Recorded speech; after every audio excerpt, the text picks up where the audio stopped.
Hey everyone, I've noticed that many of you are enjoying the videos, but most of you haven't subscribed yet. We're super close to hitting 1,000 subscribers, and your support could help us reach that milestone. If you're enjoying the content, please hit that subscribe button and give this video a like. It really makes a huge difference and helps us keep creating more awesome content. Thank you so much for watching and supporting. I barely noticed it at first, that small, fleeting moment that should have gone unnoticed. But it didn't. It stuck with me. It was a Wednesday evening, one of those quiet, uneventful nights that filled the space between busy days. I sat on the couch flipping through channels without really watching anything, while Lisa stood in the kitchen scrolling on her phone. She laughed quietly, almost to herself. I glanced over thinking it was just one of those casual moments, maybe something funny she'd seen online. But then her hand shifted slightly, her thumb grazing the screen with a hesitation I hadn't seen before. She locked the phone and slipped it into her pocket without saying a word, still smiling. A chill ran through me, subtle but undeniable. It wasn't the laugh that bothered me. It was the way she'd hidden it. She always shared little moments like that with me. A funny meme, a joke, something from her work group chat. We shared everything. At least we used to. I let it go. Or I tried to. But that moment stayed with me, gnawing at the edges of my thoughts like a splinter you can't quite pull out. The next few days passed in a blur of routine. Work, dinner, a few quiet conversations over wine. Yet something felt off. I couldn't shake the unease. Every time her phone buzzed, my eyes flicked over, just to see if she'd hide it again. She didn't always. Sometimes she'd answer openly, chat for a minute, and move on. But sometimes there was that pause, that fleeting tension, when her screen lit up and she turned away, thumbing through messages in silence. It wasn't paranoia, not at first, just a feeling, an itch I couldn't scratch. I told myself I was being ridiculous, overthinking the smallest things.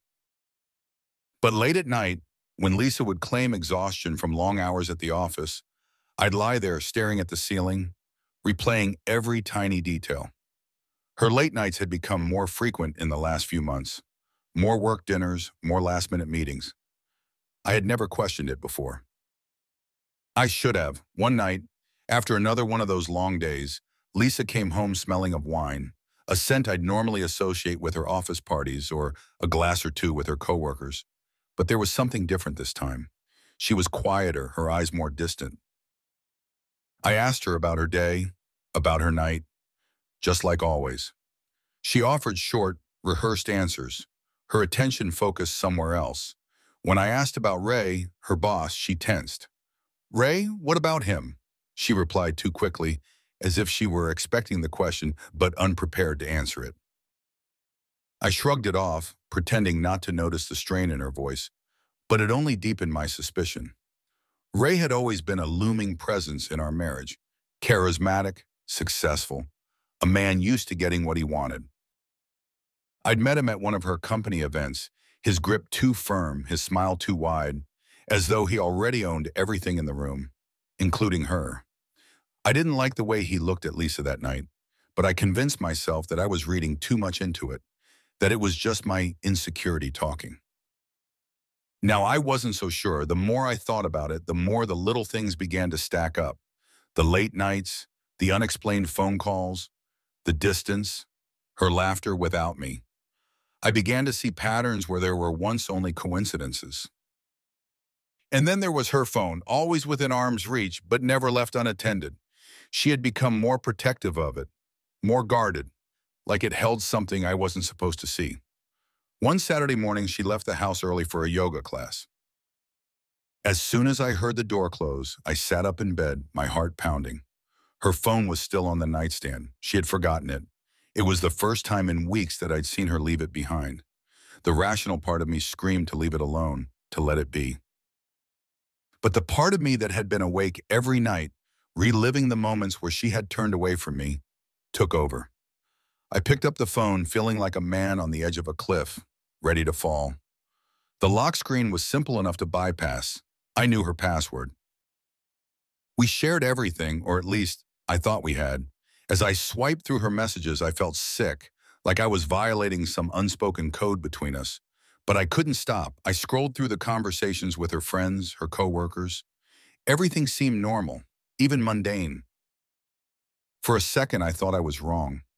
Maybe I had imagined it all, conjured up a betrayal that didn't exist. And then I saw it. The thread was buried under work chats, almost invisible. But it was there, a single name that stopped me cold. Ray. The messages were innocuous at first. Quick exchanges about meetings and deadlines. But as I scrolled further, the tone shifted. Subtle jokes, inside references, and then lines that blurred the boundary between professional and personal. I read each message twice, my vision blurring with anger and disbelief. My fingers hovered over the screen, wanting to smash the phone to the ground but freezing in place, paralyzed by the raw truth staring back at me. Can't wait to see you tonight. Last night was incredible. I can still feel you. I dropped the phone, the device slipping from my hand like it had burned me. My body felt heavy, like I was sinking into the floor. My heart pounded in my chest, each beat like a hammer driving nails into my skull. I wanted to scream, to yell, to confront her right then and there, but I couldn't, not yet. My mind raced through every interaction we'd had over the last few months. The distance, the excuses, the late nights, it all made sense now. Every piece of the puzzle clicked into place, and I realized how long this had been going on, how blind I had been.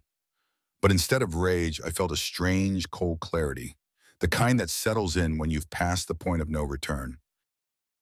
I knew what I had to do. When Lisa came home that afternoon, I acted normal. I didn't confront her. I didn't ask any questions. I just watched carefully as she moved through the house, her smile a mask, her words empty. She kissed me on the cheek, and I let her. But something had shifted.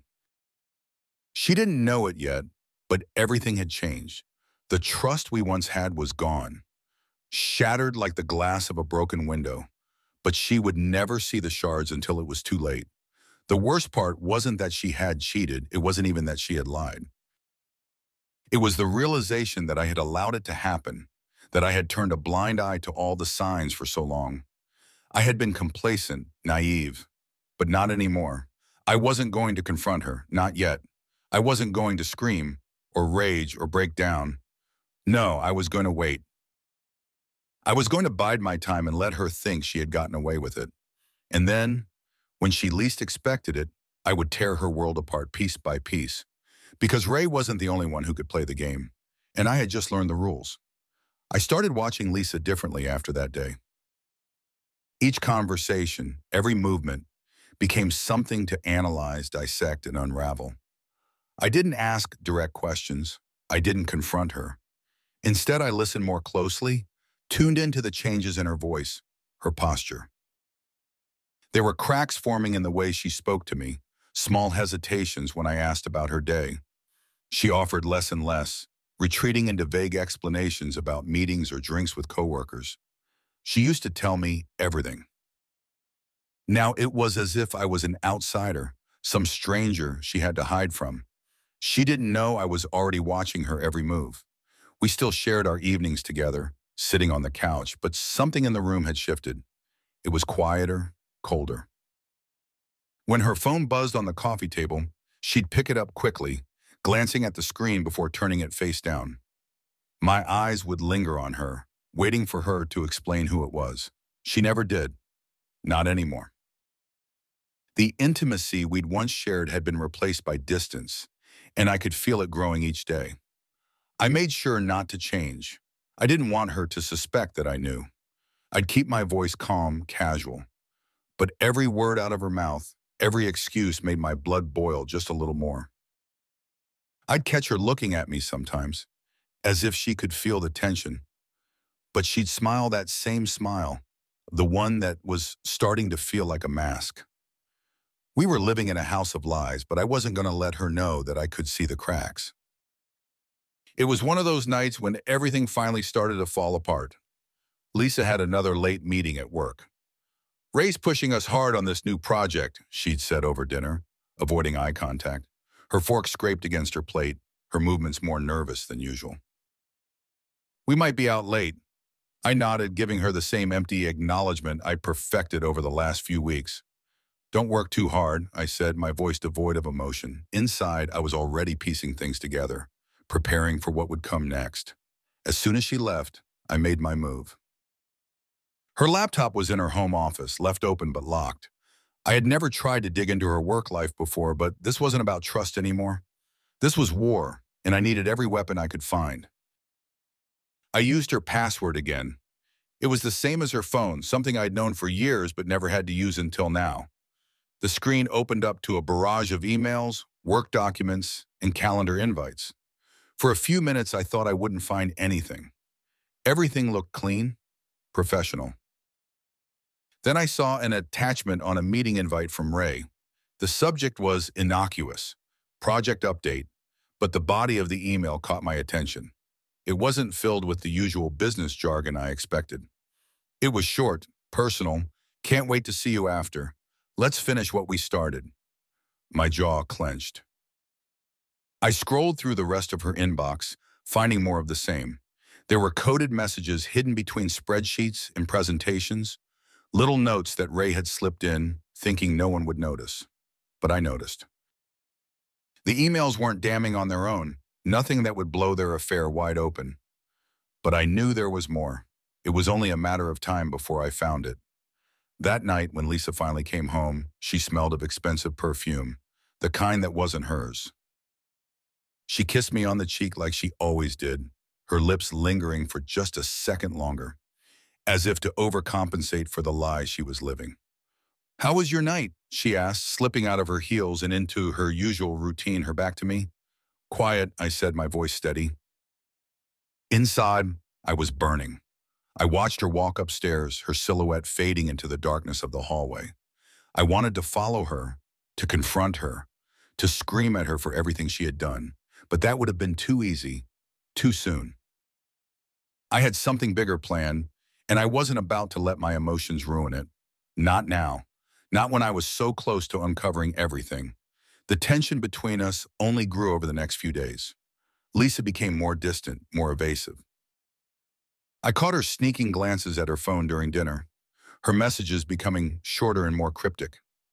I could feel her slipping further away, disappearing into a world that I no longer had access to, a world that Ray was now part of. I didn't press her.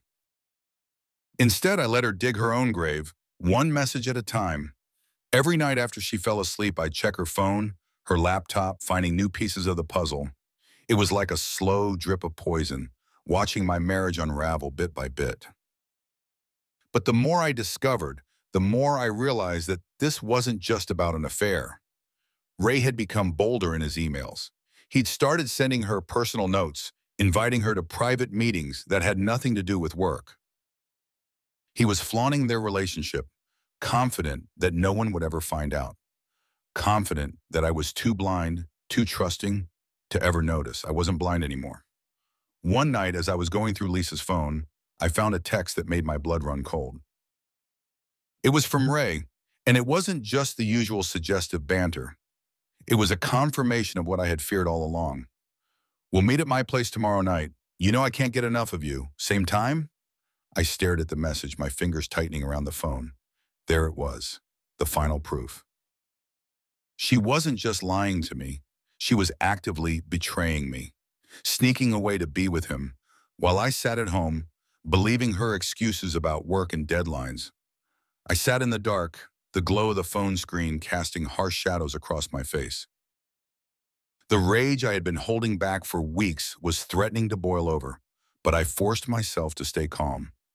I had known this was coming. I had been preparing for it. And now that I had what I needed, it was time to act. The next morning, I confronted her in the subtlest way I could. I didn't accuse her outright. I wanted to see her squirm, to see how much more she could lie to me. Over breakfast, I asked, "You've been working late a lot recently. Everything okay at the office?" She barely looked up from her coffee. "Yeah, it's just, you know how Ray is. He's a perfectionist." I smiled, forcing it to feel natural. "He seems to demand a lot of your time. Maybe I should have a word with him." For the briefest moment, I saw panic flash across her face, but she recovered quickly, shaking her head. No, it's fine. Just a few more weeks of this, and things should calm down. Her lies tasted bitter, even from across the table. I nodded, pretending to accept her answer. Inside, I was already crafting the next step in my plan. She didn't know it, but I was about to destroy everything they had built. Later that evening, while Lisa was in the shower, I made a call. It was to Marissa, Ray's wife. I hadn't spoken to her in a while, but I knew enough about her to know she wasn't the type to ignore what was happening under her nose. Ray had underestimated her, just like he'd underestimated me. "Marissa," I said when she answered, "I think it's time we talked." There was silence on the other end for a few seconds, then a quiet sigh. "I've been waiting for this call," she said, her voice resigned but steady. "I knew it would happen eventually." We arranged to meet in person the next day. There was no need for lengthy explanations. She already knew. She'd been watching Ray as closely as I had been watching Lisa. We were in this together now. Two people betrayed by the ones they had trusted most. And together we were going to bring them down. The meeting with Marissa was brief but powerful. We didn't need to say much. The anger in her eyes mirrored my own, and we both knew what had to be done. Ray and Lisa had made a fool of me, but they had also underestimated what a man could do when pushed to the edge.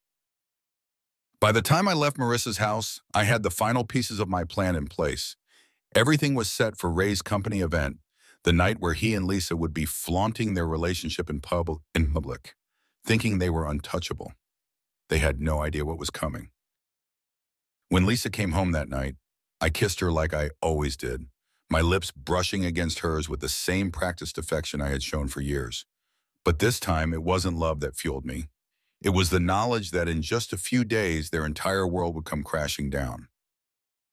And I was going to be the one to light the match. After I left Marissa's house, my mind buzzed with a cold, ruthless clarity. The betrayal had scorched through every part of me, but now the flames had simmered, leaving behind nothing but ash and focus. It was time to move forward, to turn the chaos that Lisa and Ray had created into something far more destructive, something that would burn their lives down, piece by piece. I isolated myself that evening, retreating into our bedroom under the pretense of exhaustion. Lisa didn't question it. She hadn't asked much about me in weeks, too preoccupied with her own world to notice the distance that had been steadily growing between us. I sat in the dark, the silence of the room amplifying the pounding in my head as I sifted through the memories, replaying them all, the laughter, the late nights, the excuses that had once seemed so reasonable. I wasn't naive anymore. As I lay in bed, the only thought that kept repeating in my head was this: when had it all shifted? When had I stopped being her husband and become someone to be lied to, someone to be discarded? Was there a specific moment, a conversation where she decided I wasn't enough anymore? Or had it crept in slowly, insidiously, the way rust eats away at metal, unnoticed until it's too late to fix? I wasn't angry anymore, not in the same explosive way I had been when I first found the messages. Now there was only this cold, simmering calculation. Lisa had made her choices. And so had Ray. They thought they were untouchable, hiding behind work dinners and secret messages. But they didn't realize I was about to unravel every thread of the life they thought they'd built in secret. But I couldn't confront her, not yet. I needed to wait. I needed to gather more, to understand every facet of Ray's life before I struck. I wasn't going to give her or Ray the satisfaction of knowing how much their betrayal had affected me. I was done playing the victim. I started digging the next morning. Ray was powerful, successful, at least on the surface. But no man rises that fast without leaving a trail behind, and I was determined to find it. I spent hours at my laptop combing through public records, financial documents, and news articles. He was good, his public persona spotless. But I wasn't looking for what was in the open. I was searching for the cracks. It wasn't long before I found them. A pattern of discrepancies in his business dealings, small at first, but they grew with each contract his company secured. Shady partnerships, off-the-books expenses. It was all there if you knew where to look. I'd seen it before in my own line of work, Men who thought they could game the system, who thought they were smarter than everyone else. They always left something behind. Ray was no different. As the hours passed, the pieces started falling into place. Ray wasn't just a cheater, he was a fraud, laundering money through his company, using his connections to line his pockets. It was only a matter of time before the law caught up to him, and I was going to make sure it happened sooner rather than later. The company event, the one Ray had been bragging about to Lisa, was the perfect stage. It was their annual gala, the night where Ray paraded his success in front of investors, clients, and industry leaders. Everyone who mattered would be there, watching him flaunt his power. I could already picture him, standing in the spotlight with Lisa on his arm, his ego inflated beyond measure. But this time the spotlight wouldn't be his. It would be on the handcuffs locking around his wrists. I didn't need to destroy him. I just had to show the world who he really was. When I met Marissa the next day, she was ready. We sat across from each other in a small cafe, our voices low, eyes locked in a shared understanding. She had her own reasons for wanting Ray to fall, reasons she didn't need to explain. We were both here because we had been wronged, and this wasn't about healing. It was about control, about making them feel the way we had felt. Powerless. I have the information, I told her, sliding a file across the table. Financial discrepancies. Enough to warrant a formal investigation. Her eyes flicked over the papers. She didn't need to ask where I got them. You're sure this will work? I nodded. He's been careful, but not careful enough. The money's gone through enough hands to raise suspicion if someone digs deep enough. And with the right push, the authorities will have no choice but to take a closer look. She nodded, her jaw tight. And Lisa? I'm not worried about Lisa. I leaned back, feeling the cold satisfaction settle into my bones. She'll be collateral damage. When Ray goes down, she'll lose everything. We finalized the details over the next hour, plotting each step of the plan with precision. Marissa had connections at the local precinct, people who could ensure that Ray's arrest would happen at the event. Public, humiliating. Everything Ray had worked for would come crashing down, and Lisa would be left standing in the wreckage. I walked away from that meeting feeling lighter, like the weight of the betrayal had shifted. It wasn't gone, not by a long shot, but now it was manageable. Now I was in control. Over the next few days, I watched Lisa move through our house, oblivious to the storm I was about to unleash. She still kissed me before leaving for work, still smiled as if nothing had changed. But I could see it now, the distance between us, the hollow space where trust had once lived. Every time she left, I could picture her driving to Ray's house, slipping into his bed, whispering lies into his ear the same way she had whispered them to me. But I didn't react. I didn't let her see the rage simmering beneath the surface. I played the part of the clueless husband, letting her think she had won, letting her believe that she was safe. It was almost amusing, watching her lie to me so effortlessly, not knowing that I had already outmaneuvered her. The day of the event arrived sooner than I expected. Lisa was buzzing with excitement, her energy infectious as she spent the afternoon getting ready. She twirled in front of the mirror, asking me how she looked in her new dress, her eyes bright with anticipation. You look beautiful, I said, and the words felt like glass in my mouth. It was the last time I would say them. Ray's gala was held at one of the most prestigious hotels in the city. The ballroom was filled with chandeliers, the kind of place where success was flaunted and reputations were made. It was Ray's night to shine, and he was in his element.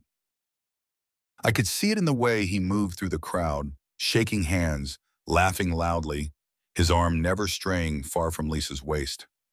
I stayed in the background, keeping my distance, watching the way they acted like a couple, completely at ease in their deception. I wondered if Lisa had ever thought about me that night, if she even cared that I was there, seeing them together. But it didn't matter. By the end of the night, they wouldn't have much to smile about. As the evening wore on, I felt the tension in the room shift. I caught Marissa's eye from across the room, and she gave me a subtle nod. It was time.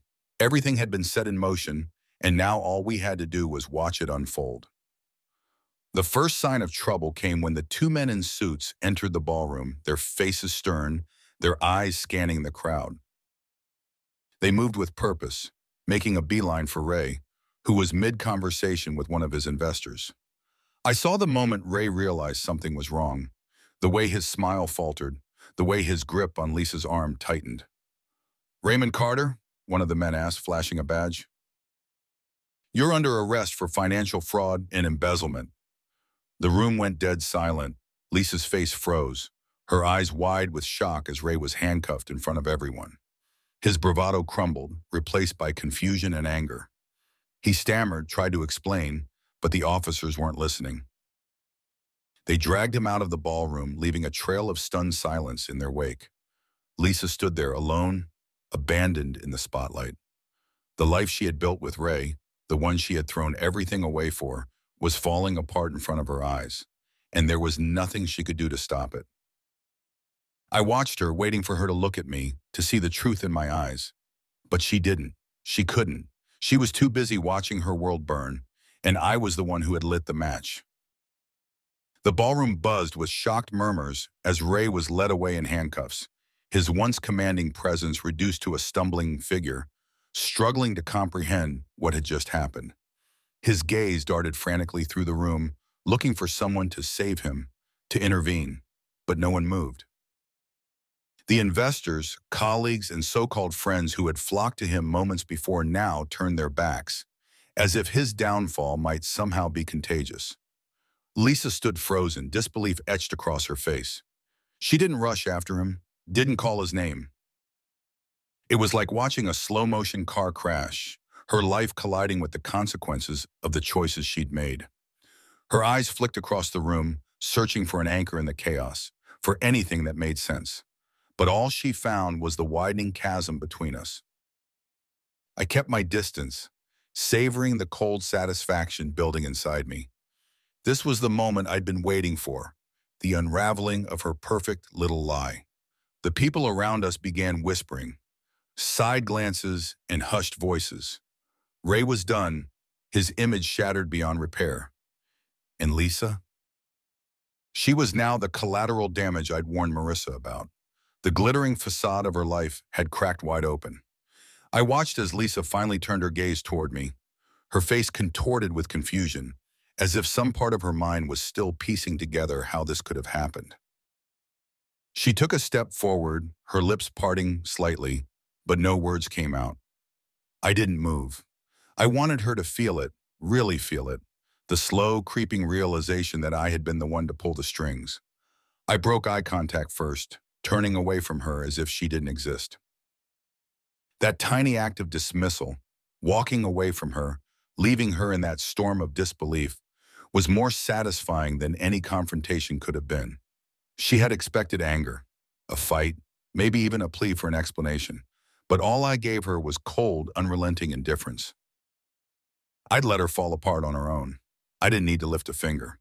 As I made my way out of the ballroom, Marissa caught up with me. Her expression was calm, though I could sense the satisfaction brewing beneath her composed exterior.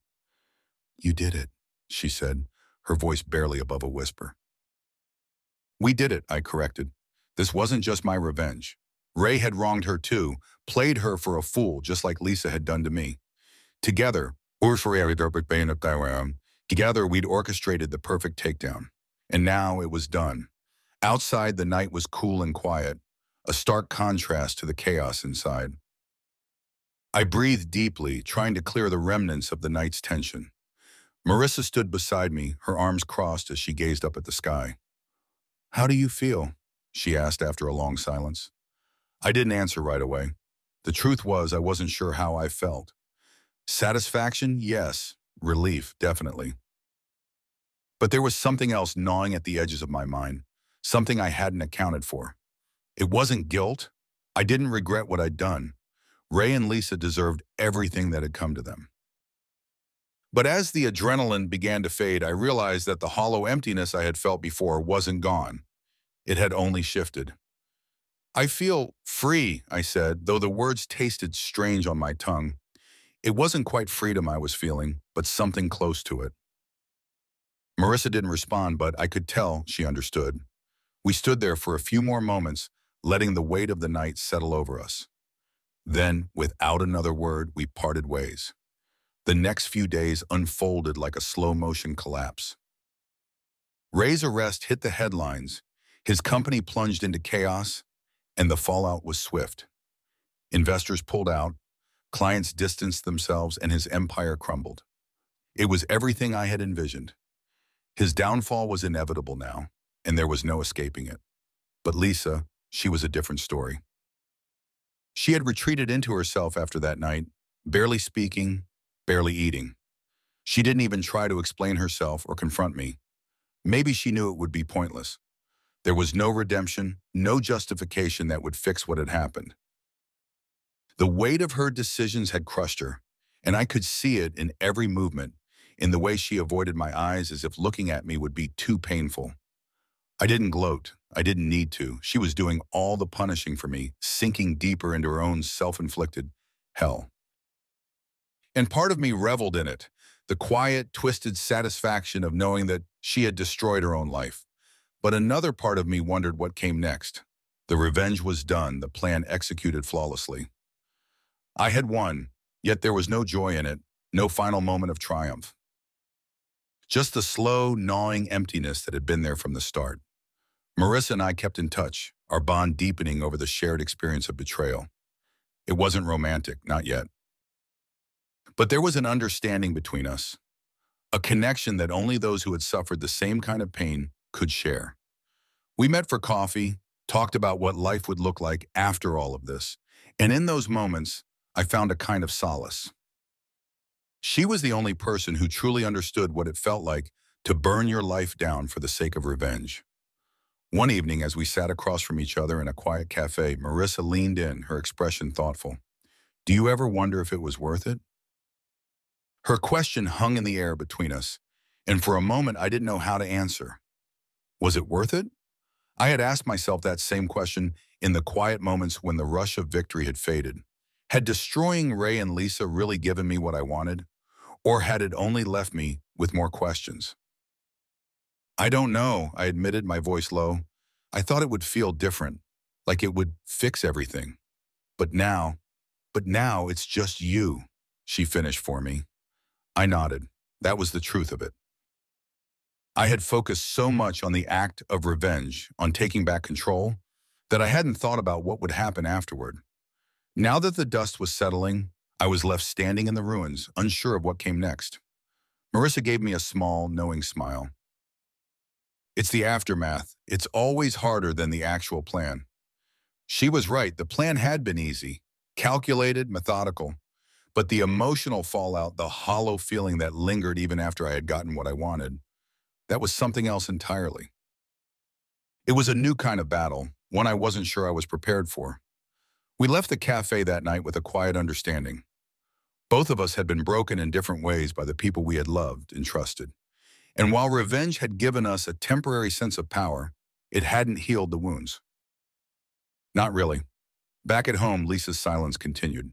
She avoided me as much as possible, her presence more of a ghost than a person. We were still technically married, though that word felt hollow now, meaningless. She hadn't filed for divorce, and neither had I. Maybe because doing so would make everything final. Maybe because neither of us knew how to move forward. One night, I found her sitting at the dining table, her face buried in her hands. I didn't ask what was wrong. I knew. She had lost everything, Ray, her job, her reputation. And now all she had left was this house and the memories we had built in it, memories that were now tainted by her betrayal. She didn't look up when I walked into the room. For a moment, I considered saying something, offering her some kind of closure, but what was there to say? We were beyond apologies, beyond explanations. This was the end, and we both knew it. Without a word, I turned and walked away, leaving her in the quiet darkness of her own making. As I lay in bed that night, staring at the ceiling, I realized that the real battle wasn't over yet. The plan had been executed perfectly, but now came the harder part, the part where I had to figure out what came next. Revenge had been satisfying, but it hadn't filled the emptiness. It hadn't given me the closure I thought it would. And as I drifted into a restless sleep, I wondered if it ever would. The days after Ray's arrest were a blur of headlines, phone calls, and fallout. His empire collapsed quicker than I had imagined. Every piece of the life he had built crumbled under the weight of scandal. And the same people who had once hung on his every word now couldn't distance themselves fast enough. There was no redemption in sight for Ray. He was going to prison, and he knew it. As for Lisa, she became a shadow in our home, a ghost haunting the spaces we once shared. I didn't ask her where she went when she left the house, and she didn't offer any explanation. The silence between us had grown so vast that it was almost comforting in its finality. I thought it would be enough to keep us apart forever, but that illusion shattered the night she finally spoke. It was late, the house quiet except for the low hum of the refrigerator in the kitchen. I was sitting at the dining table scrolling through the latest updates on Ray's case when I heard her footsteps approach. I didn't look up. I hadn't in days. The air between us was thick with everything unsaid. "Oliver," her voice cracked the silence, raw and hollow. I looked up but said nothing. My gaze met hers and I could see the wreckage she had become. Her eyes rimmed with red, her face gaunt. Lisa had always been composed, always in control, but now she looked like she was on the edge of breaking. She sat across from me, her hands trembling as she laced her fingers together. I don't know what to say. I know what I did. I know how much I hurt you." Her voice was low, barely a whisper, but there was desperation in it, the kind that comes when there's nothing left to lose. I kept my expression cold, distant. It was the same mask I had worn since I found out about her and Ray. "You don't have to say anything." Her lips quivered as she spoke, struggling to form the words. "I was wrong, Oliver. I was so wrong. I don't expect you to forgive me, but please, I need you to understand. Ray, he was—" I cut her off, my voice sharp but controlled. "Ray was a mistake. Is that what you were going to say? That he was some kind of temporary lapse in judgment? That it wasn't what I think?" Her eyes filled with tears, but I didn't care. I had seen enough lies to last me a lifetime. "It wasn't just a mistake, Lisa. You chose this. Every text, every secret meeting, every lie. You chose all of it. You didn't care what it would do to me. You didn't care what it would do to us." She reached out as if to touch my hand, but I pulled back before her fingers could graze my skin. The motion stopped her cold, and for a moment her facade cracked completely. She looked like she might collapse under the weight of it all. "I was lost," she whispered, the words fragile and pitiful. "I didn't know what I was doing. I wasn't happy. But it wasn't your fault. You didn't do anything wrong. It was me." I leaned back in my chair, letting her confession sink in. Her words felt empty, hollow attempts to justify the months of betrayal, as if somehow her misery could excuse everything. I had heard enough. "You weren't happy," I repeated, my voice calm but ice cold. "And you thought screwing your boss would fix that?" She winced at the harshness, but I wasn't done. "Ray didn't fix anything for you, Lisa. He just gave you an escape, a way to avoid facing whatever was wrong in our marriage. But you didn't just run away. You destroyed us." The tears began to fall freely now, and she made no attempt to stop them. "I know," she said, her voice choking on the words. "I know I ruined everything. I've lost everything. I don't know how to make it right." I shook my head, the bitterness welling up inside me. "You can't. There's no going back. You don't get to erase what you did. You and Ray thought you could have it all. Your affair, your lies, your little secret. But look where that got you." Her sobs filled the silence, and for a fleeting moment, I felt a pang of something. Pity, maybe? But it wasn't enough to change anything. I had spent too long simmering in my anger. Too long plotting this moment to let her tears sway me now. "I don't want your forgiveness," she said finally, her voice breaking. "I just need you to understand. I loved you. I still do." The words hung in the air like poison. I could feel them seep into me, trying to find some crack in the armor I had built around myself. But it was too late. Whatever love we had once shared had been buried the moment she chose Ray over us. You loved me? I repeated, shaking my head. No, Lisa. You loved the idea of me. You loved what our life looked like from the outside. But real love doesn't betray. It doesn't lie. What you did with Ray wasn't love. It was selfish. She collapsed into sobs, her shoulders shaking with the force of it, but I remained unmoved.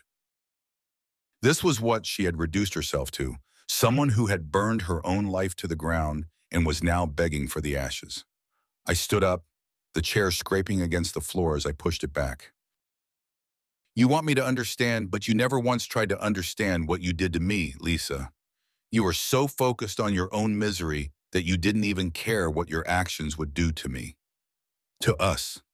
She looked up, her face streaked with tears, and I could see the hopelessness in her eyes. Oliver, please. I don't know what to do. I have nothing left.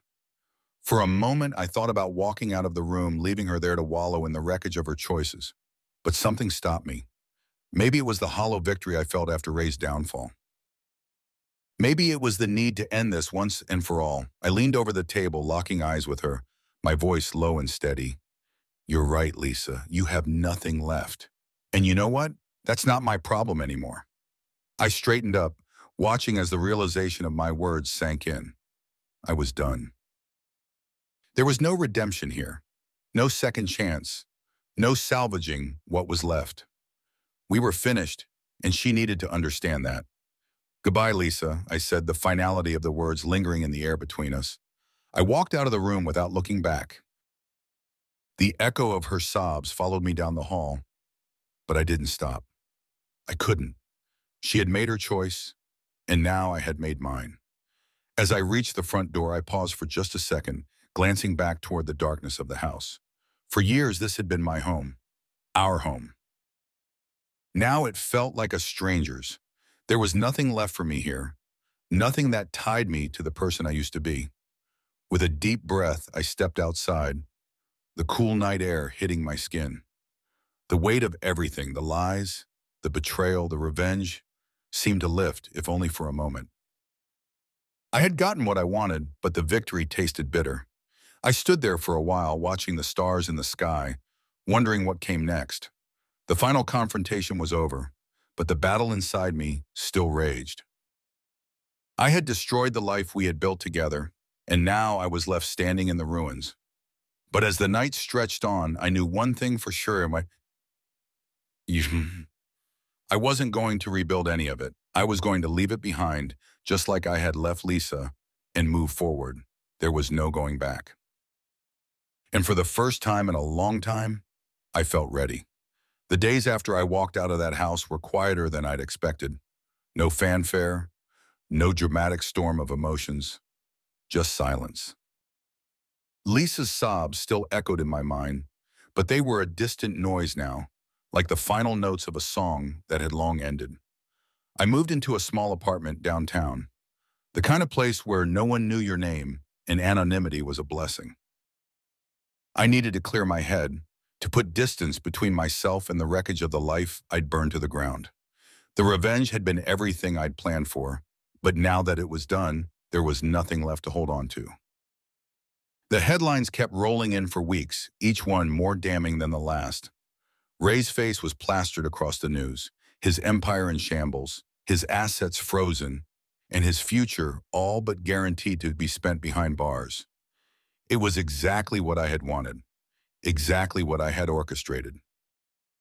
I should have felt satisfaction, maybe even a little triumph. But as I sat in that cramped apartment with nothing but the hum of the city outside, I realized the emptiness inside me hadn't been filled. I tried to keep busy. Work was an easy distraction.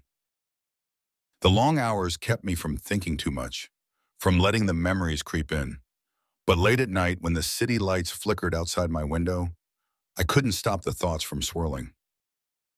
I had gotten my revenge, ruined their lives as thoroughly as they had ruined mine.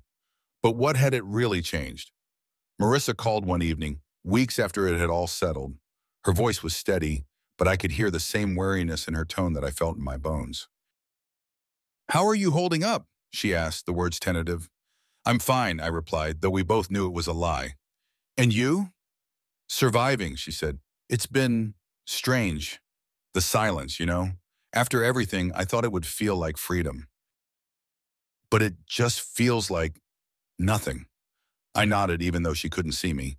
We were in the same place, stuck in the aftermath of our own destruction. Yeah, I get that. There was a pause on the line, a heavy silence that we both let linger. Then she said, I've been thinking, maybe we should meet. Talk. See if there's anything left after all of this. It wasn't a surprise. We had been orbiting each other since the day Ray was taken away in cuffs. Marissa and I were bound together now, not by love, but by shared scars. And maybe that was enough. We met at a small cafe, the same one where we'd first plotted Ray's downfall. The place hadn't changed, but we had. We sat across from each other, sipping coffee in the quiet, our conversation easy, but tinged with the weight of everything we'd done. She looked better than the last time I'd seen her, less burdened, though I could still see the cracks beneath her calm exterior. Do you ever regret it? She asked, her eyes searching mine. I thought about it for a moment, letting the question hang in the air. No, I said finally. I don't regret what we did. Ray and Lisa, they deserved it. But I do wonder if it was worth it. Marissa nodded, her gaze dropping to her cup. Yeah, me too. We sat in silence for a while, watching the world move around us. Life had gone on, even after everything we had burned down. People still walked the streets, sipped their coffee, lived their lives as if nothing had happened. It was strange watching the world continue to spin while we stood in the wreckage of our own making. I don't know what comes next, she admitted, her voice soft. I thought once Ray was gone, I'd feel free, but now that he's out of the picture, I don't know what I'm supposed to do. I think we just move forward, I said, though the words felt empty. Moving forward sounded simple, but it was anything but.